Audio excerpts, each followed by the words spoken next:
राम राम दोस्तों, मैं सुखदीप सरपाड़ आपके अपने यूट्यूब चैनल एसके जी के ट्रिक्स पर आपका हार्दिक स्वागत करता हूं। तो आज हम क्या करेंगे, आज हम करेंगे हरियाणा जीके में हिस्ट्री ऑफ हरियाणा। ठीक है, कुछ पार्ट करेंगे हम आज हरियाणा की हिस्ट्री का, जो कि इम्पोर्टेंट क्वेश्चन है दोस्तों। तो वही मैं कराने की कोशिश करूँगा जो मैंने इस नोट्स में लिख रखे हैं। मैंने देखा है कि काफ़ी बार इन्हीं क्वेश्चनों में से बार बार रिपीट होते हैं एचएसएससी के एग्ज़ाम में। तो चलिए दोस्तों, शुरुआत करते हैं। सबसे पहले क्या है, हरियाणा को उत्तर वेदिका के नाम से भी जाना जाता था। ठीक है, याद रख लेना, हरियाणा को उत्तर वेदिका के नाम से भी जाना जाता था। उसके बाद अगला जो पॉइंट बनता है दोस्तों, वो बनता है हरियाणा को प्राचीन समय में ब्रह्मावर्त। हरियाणा को प्राचीन समय में ब्रह्मवर्त के नाम से भी क्या हुआ था, जाना जाता था। ठीक है दोस्तों, उसके बाद अगला जो पॉइंट बनता है वो है हरियाणा की प्रकृति की उत्पत्ति ब्रह्मा जी से मानी जाती है। याद रखना, किससे मानी जाती है, ब्रह्मा जी से। उसके बाद अगला जो पॉइंट बनता है वो बनता है महाभारत काल में हरियाणा को बहुधान्यक कहा जाता था। याद रख लेना, ये क्वेश्चन काफ़ी बार रिपीट हो चुका है कि महाभारत काल में हरियाणा का क्या नाम था। तो क्या नाम था, बहुधान्यक। और इसका मतलब क्या हुआ है, अत्यधिक समृद्ध भूमि। ठीक है, अत्यधिक समृद्ध भूमि।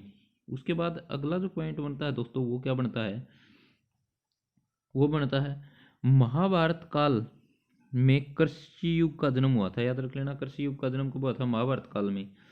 और महाभारत का युद्ध है वो लगभग 900 ईसा पूर्व कुरुक्षेत्र में हुआ था। याद रख लेना दोस्तों। ठीक है, उसके बाद अगला जो पॉइंट बनता है वो है बहुधानक का मतलब अत्यधिक समृद्ध भूमि। ये मैंने बात आपको ऊपर बता दिया दोस्तों। उसके बाद अगला जो पॉइंट बनता है वो है 7वीं शताब्दी में भारत की राजधानी थानेसर थी।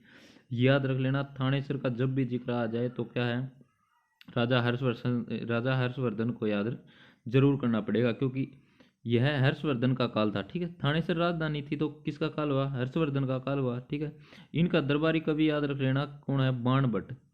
उसके बाद बाणभट्ट का नाम आते ही क्या करना, हमें 3-4 पुस्तकें नाम याद रखनी है, जो कि कुछ तो किसकी हैं, हर्षवर्धन की हैं, और कुछ किसकी हैं, बाणभट्ट जी की हैं। ठीक है, तो सबसे पहले बात आती है हर्षचरित की। ठीक है, हर्षचरित, देखो हर्षवर्धन का बाणभट्ट, ठीक है, दरबारी कवि था। तो हर्षचरित किसने लिखी, बाणभट्ट ने लिखी।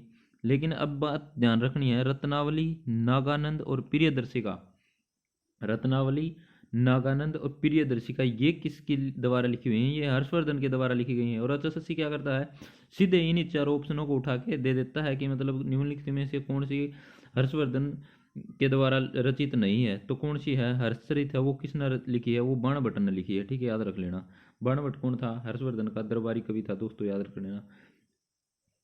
647 में क्या हुआ था, 647 में राजा हर्षवर्धन की क्या हो गई थी, मृत्यु हो गई थी दोस्तों। उसके बाद अगला पॉइंट बनता है दोस्तों, वो बनता है जो हर्षवर्धन है इनके काल में चीनी यात्री हेनसांग आया था। ये क्वेश्चन भी काफ़ी बार रिपीट हो चुका है एचएसएससी के द्वारा कि चीनी यात्री हेनसांग किसके शासनकाल में भारत आया था, किसके शासनकाल में आया था, हर्षवर्धन के काल में आया था दोस्तों, याद रख लेना। ठीक है, उसके बाद अगला पॉइंट बनता है हर्षवर्धन के काल में दूसरी राजधानी क्या थी, दूसरी राजधानी कन्नौज थी दोस्तों। ठीक है, दूसरी राजधानी हर्षवर्धन के काल में कौन सी थी, कन्नौज थी। और ये बात मैंने बता दी है कि हर्षवर्धन की मृत्यु है वो 647 में हुई थी। ठीक है, इसके बाद क्या, गुर्जर प्रतिहार वंश आया। ठीक है, वर्धन वंश के बाद कौन सा आया, गुर्जर प्रतिहार वंश। ठीक है, उसके बाद है 9वीं शताब्दी में अगर गणराज्य था। ठीक है, याद रख लेना, 9वीं शताब्दी थी, उस समय अगर गणराज्य था और इसकी राजधानी क्या थी, अगरोहा, जो आज के दिन हिसार जिला में है अगरोहा। ठीक है, याद रख लेना। अगरोहा से क्या हुआ, अगरवा से जो अपना सारे गामा पा, ठीक है, संगीत के सुर थे सारे गामा पा, वो कहाँ से मिले थे, अगरवा से मिले थे, एक ईंट के ऊपर अंकित थे। ठीक है, और अगरवा से महाराजा अग्रसेन का संबंध कहाँ से है दोस्तों, अगरवा से था, याद रख लेना। ठीक है, और अगरवा से भगवान सूर्य की मूर्ति मिली थी, और वह टकसाले भी कहाँ से मिली थी दोस्तों, टकसाले भी अग्रवा से ही मिली थी दोस्तों। उसके बाद अगला पॉइंट पे हम जाते हैं दोस्तों, तो वो क्या है, वो 12वीं शताब्दी, याद रख लेना, 12वीं शताब्दी है। 12वीं शताब्दी में तोमर वंश को, ठीक है, तोमर वंश को अर्णोराज ने हराया। अर्णोराज किस वंश का था, वो याद रखना, चौहान वंश का था। ठीक है, कई बार क्वेश्चन आ जाता है कि अर्णोराज है वो किस वंश से संबंधित है, तो वो किस वंश से संबंधित है दोस्तों, वो चौहान वंश से संबंधित है। ठीक है, ये वंश से रिलेटेड काफ़ी क्वेश्चन अब एचएसएससी पूछता आ रहा है शुरुआत से ही कि कौन सा वंश का कौन संस्थापक है, तो ये एक वीडियो मैंने बनाई है पीछे, ठीक है। उसको भी मैं कोशिश करूँगा कि दोबारा से बनाऊँ और आपके सामने पेश करूँ वो, ठीक है। ट्रिक से मैंने करवा रखा है तोमर वंश, ठीक है। तोमर वंश की जानकारी यश तिलक चंपू में मिलती है, ठीक है। यश तिलक चंपू में तोमर वंश की जानकारी मिलती है। बौद्ध साहित्य है दिव्यावदान, ठीक है, यहाँ से रोहतक का वर्णन मिलता है और अग्रवा का वर्णन मिलता है। दिव्यावदान जो बौद्ध साहित्य दिव्यावदान है उसमें रोहतक और अग्रवा का वर्णन मिलता है। दोस्तों जो ये वंशों की जो वीडियो है उसका मैं आज कोशिश करूँगा कि डिस्क्रिप्शन में इसका लिंक आपको दूँ और आप देखिएगा, क्योंकि काफ़ी सारे जो भी वंश हैं मैंने एक ही वीडियो में इकट्ठे किए हैं और मैंने कोशिश की है कि मैंने ट्रिक के माध्यम से आपको याद करवाऊँ, ठीक है। देखना वो वीडियो मैं आज उसका डिस्क्रिप्शन में लिंक डालूंगा। उसके बाद अगला जो क्वेश्चन बनता है दोस्तों वो है नकुल दिग्विजय में, ठीक है। नकुल दिग्विजय में हमें रोहतक की जानकारी मिलती है, ये बात बहुत इंपॉर्टेंट है। उसके बाद है बौद्ध साहित्य के अनुसार हरियाणा कुरु व पांचाल जनपद का हिस्सा था, ठीक है। कुरु व पांचाल जनपद का हिस्सा था बौद्ध साहित्य के अनुसार। उसके बाद है मुगल काल में जनपदों का स्थान खापों ने ले लिया था, ठीक है। मुगल काल में जनपदों का स्थान किसने ले लिया था दोस्तों? खापों ने ले लिया था, खापों ने, ठीक है। तराइन की पहली लड़ाई 1191 में हुई और दूसरी लड़ाई 1192 में हुई। किन किन के बीच हुई? जो 1191 में हुई पृथ्वीराज चौहान और मोहम्मद गोरी, ठीक है। मोहम्मद गोरी और पृथ्वीराज चौहान के बीच में लड़ाई हुई 1191 में। उसमें क्या हुआ था? पृथ्वीराज चौहान की जीत हो गई थी, ठीक है। जीत की इतनी खुशी हो गई थी कि भाई दूसरा जब युद्ध हुआ ना तो मतलब संभलने नहीं पाए, ठीक है। पृथ्वीराज चौहान संभल नहीं पाया। तराइन की दूसरी लड़ाई 1192 में, ठीक है, तुरंत बाद, पहली लड़ाई के तुरंत बाद हुई। उसमें क्या हुआ? इन्हीं दोनों के बीच थी, पृथ्वीराज चौहान और मोहम्मद गोरी के बीच। उसमें कौन जीता? उसमें जीता मोहम्मद गोरी, ठीक है। पहली में कौन जीता? पृथ्वीराज चौहान। दूसरी में कौन जीत गया? मोहम्मद गोरी। 1191 और 1192 तराइन की पहली लड़ाई और दूसरी लड़ाई दोनों में किस किस के बीच हुई? पृथ्वीराज चौहान और मोहम्मद गोरी के बीच दोनों लड़ाई हुई थी। 1191 में तो जीता पृथ्वीराज चौहान और 1192 में कौन जीता? मोहम्मद गोरी जीता। उसके बाद अगला जो पॉइंट है वो है आसिरगढ़ का किला पृथ्वीराज चौहान ने बनवाया था, ठीक है। आसिरगढ़ का जो किला है ये किसने बनवाया था दोस्तों? ये बनवाया था पृथ्वीराज चौहान ने। उसके बाद अगला पॉइंट है दोस्तों, अगला पॉइंट है वो है पृथ्वीराज चौहान की कचहरी, ठीक है। तो कचहरी कहाँ पर है? तोशाम में है। तोशाम के जो पहाड़ी के ऊपर बारादरी है वो है, ठीक है। जो तोशाम में पुलिस स्टेशन और जो अपने तहसील है उसके बिल्कुल सामने पहाड़ी है आईटीआई के अंदर, उसमें क्या है? बारादरी, ठीक है। उसके बाद है 13वीं शताब्दी में 1236 और 40 के बीच में का जिक्र है ये रजिया सुल्तान, ठीक है। रजिया सुल्तान का जो शासन था, रजिया सुल्तान का मकबरा कहाँ पर है? ये कैथल में है दोस्तों, याद रखना कहाँ पर है? कैथल में है।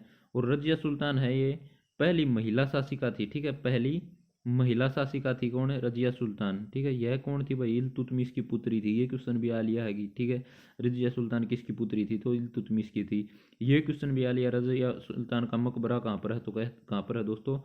कैथल में है, ठीक है। कपिल स्थल, ठीक है, कपिल मुनि की धरती कैथल, याद रख लेना, ठीक है दोस्तों। उसके बाद अगला पॉइंट जो आता है वो आता है बलबन, ठीक है। बलबन ने हरियाणा पर 1200, बलबन है उसने हरियाणा पर 1265 में आक्रमण किया था और मेवात का जो हिस्सा था वहां पर, ठीक है। और यह हार गया और इसका पुत्र मोहम्मद मारा गया, ठीक है। यह हार गया था और इसका पुत्र मोहम्मद क्या हुआ था? मारा गया था। गोपालगिरी का दुर्ग कहाँ पर है? गुड़गांव में है और बलबन के द्वारा बनाया गया है, ये याद रख लेना, ठीक है। गोपालगिरी का दुर्ग कहाँ पर है? गुड़गांव में है, बलबन के द्वारा बनाया गया है। बलबन ने एक, ये जो क्वेश्चन है ये बहुत इंपॉर्टेंट है, ये हरियाणा लेवल के ऊपर भी आता है और जो अपने सेंट्रल लेवल की जो भर्ती होती है उनके अंदर भी ये क्वेश्चन काफ़ी बार आता है कि बलबन ने लौह एवं रक्त की नीति अपनाई थी। क्वेश्चन आ जाता है सीधा सा कि लौह एवं रक्त की नीति किसने अपनाई थी? 4 ऑप्शन दे देगा तो अपन चार चार कौन देखने, अपन सीधा बलबन देखना है कि बलबन है या नहीं है, ठीक है। बलबन, लौह एवं रक्त की नीति किसने अपनाई? बलबन ने अपनाई, ठीक है। उसके बाद है 14वीं शताब्दी में जो तुगलक वंश आ जाता है दोस्तों, ठीक है। तुगलक वंश हरियाणा जी के, और हिस्ट्री हम पढ़ रहे हैं तो तुगलक वंश का जिक्र न आए ऐसा तो हो ही नहीं सकता, क्योंकि तुगलक वंश तो फिरोज शाह तुगलक बहुत अहम है, ठीक है। उसके बाद है जो फिरोज शाह तुगलक है इन्हें हरनीखेड़ा बसाया था, ठीक है। कहाँ पर है ये हरनीखेड़ा? ये सिरसा में है, ठीक है। और सिरसा कहाँ पर है याद रखना है, सिरसा है हरियाणा का जिला है ये, क्षेत्रफल की दृष्टि से सबसे बड़ा जिला है, ठीक है। और जब फिरोज शाह तुगलक ने सबसे पहले तो बसाया हरियाणा में फतेहाबाद, ठीक है, फतेहाबाद। और उसके बाद क्या बसाया? हिसार, ठीक है, हिसार, हिसार। और फतेहाबाद है ये इनका पुत्र था एक फतेह खां, उसकी जन्म के ऊपर इन्होंने फतेहाबाद बसाया, ठीक है दोस्तों।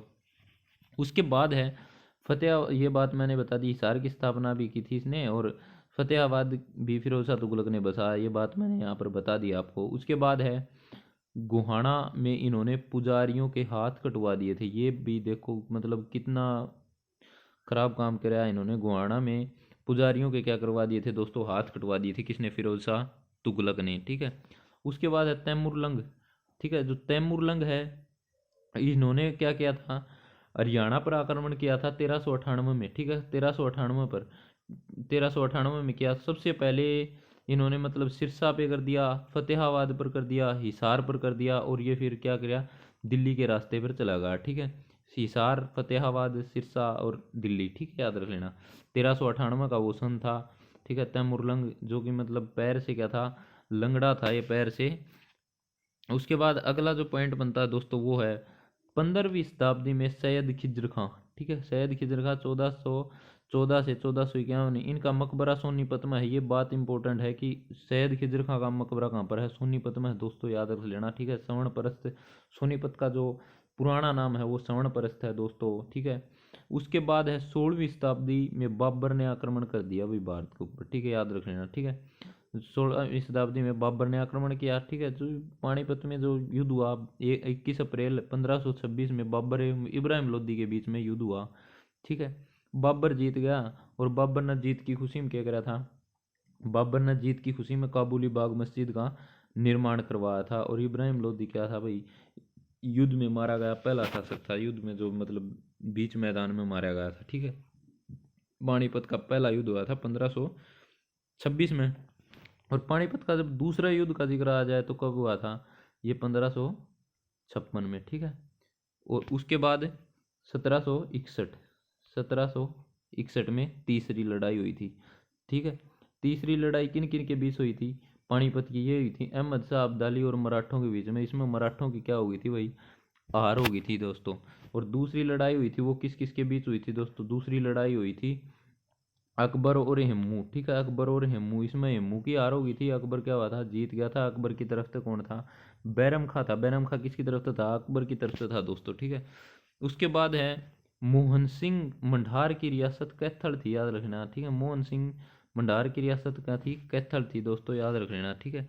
तो दोस्तों ये मैंने एक पार्ट करवा दिया, अगला पार्ट अगली वीडियो में कराएंगे। तो ये बहुत ही इम्पोर्टेंट है, क्योंकि काफ़ी बार क्या करता है इसी हिस्ट्री से या एसएससी क्या करता है 2 से 3 क्वेश्चन पूछ लेता है, ठीक है। 2 से 3 क्वेश्चन। एक तो हर्षवर्धन है, ठीक है, हर्षवर्धन वाला जो पार्ट है वो बहुत ही इम्पोर्टेंट है। और दूसरा जो है फिरोज शाह तुगलक है। और एक जो दिव्यावदान का जिक्र आया था वो भी बहुत इंपॉर्टेंट है। अग्रोहा का जिक्र आया था वो भी बहुत इंपॉर्टेंट है। महाभारत काल में हरियाणा को बहुधान्यक कहा जाता है, ये क्वेश्चन बहुत बार पूछ लिया गया है। उसके बाद रिपीट क्वेश्चन आया कि बहुधान्यक का मतलब क्या होता है, ठीक है। सारे गामा ईंट कहाँ से मिली थी? अग्रोहा से, ठीक है, याद रखना। महाराजा अग्रसेन का संबंध कहाँ से? अग्रोहा से। पृथ्वीराज चौहान की कचहरी तो शाम बारादरी, याद रख लेना, ठीक है। इस तरह के क्वेश्चन है काफ़ी बार आ जाते हैं। पानीपत के युद्ध आ जाते हैं तीनों के तीनों, ठीक है, याद रख लेना, ठीक है। तो धन्यवाद दोस्तों, अगर वीडियो अच्छी लगे तो शेयर कर दियो, लाइक कर दियो, ठीक है। और शेयर और लाइक भी नहीं करो ना तो 2-3 बार देख जरूर लियो, क्योंकि देखोड़ी चीज़ काम आओगी आपका, ठीक है।